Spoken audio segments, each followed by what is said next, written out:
Напоредно со стандардното градинарство кое Македонија се уште не го достасало, се мисли на исполнување на европските, односно светските стандарди, нужно е од време на време да се види или чуе за наобични ретки градинарски зафати некои епохални и тоа од обични селани градинари.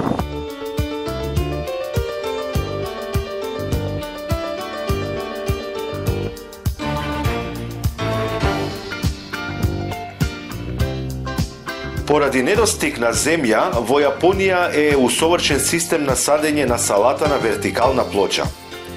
Еден јапонски селанец усовршил единствен систем на садење на салата на вертикална површина, што овозможува зголемена продуктивност со помалку трошоци. Тој пронајдок се испитува и во оранжерија во округот Хјого, а се состои во фиксирање на млади салати на вертикални плочи високи 4 метри, што се наводнуваат со пареа. Сместени се близу до извор на светлина. Селанецот Марумото дошол на таа идеја за да им помогне на голем број јапонски земјоделци соочени со бројните просторни проблеми. Избирајќи вертикална плоча, можат да посадат зеленчук на простор 10 пати потесен од поле и спектакуларно да го зголемат приносот. На тој начин не може да се сади зелка, но Марумото има намера да примени својата техника за одгледување и наспанање.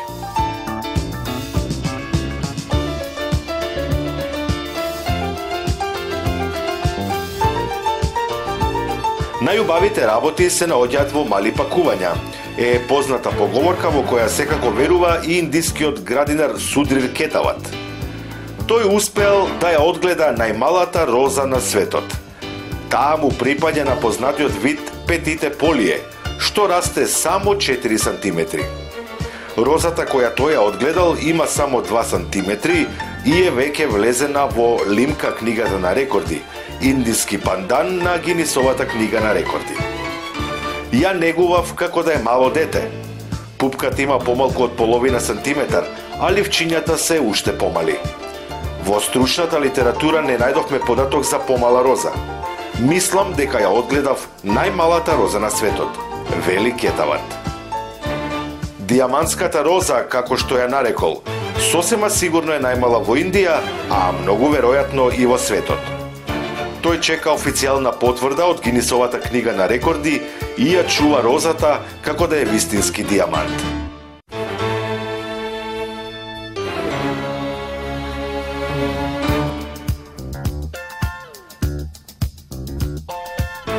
Малку е познато дека и Александар Македонски знаел за лековитите својства на алоe вера, која му залечила опасна рана од стрела што ја добил во Палестина.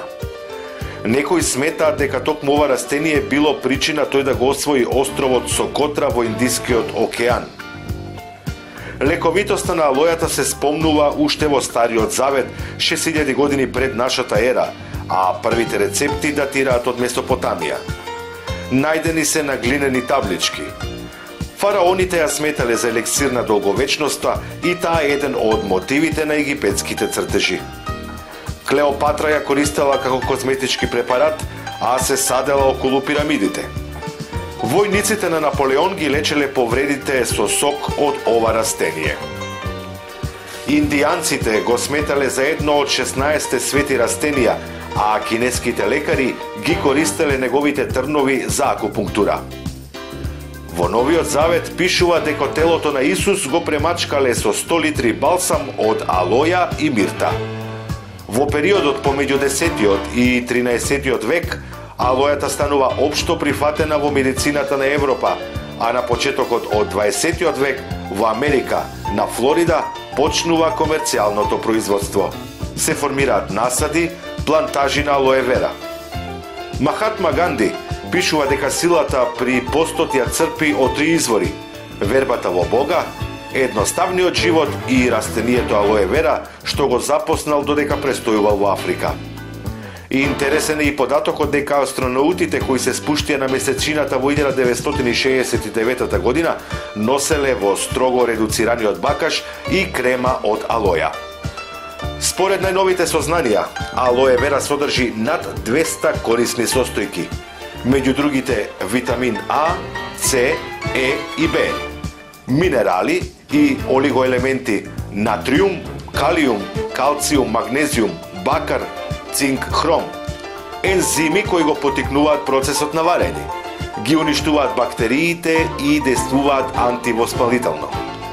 Содржи и гликоза, а действува и антидиабетски. Шекерот царисин има антивирусно действо што ова растение го прави исклучително, зашто засега не постои лек што ги запира вирусите.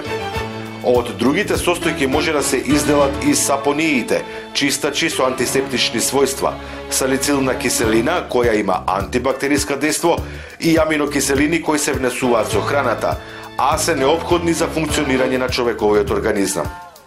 Алојата има антиоксидантско действо. Действува како имуностимуланс, има антиканцерогено и антивирусно, бактерицидно, фунгицидно, аналгетичко и антиалергиско действо и УВ заштита.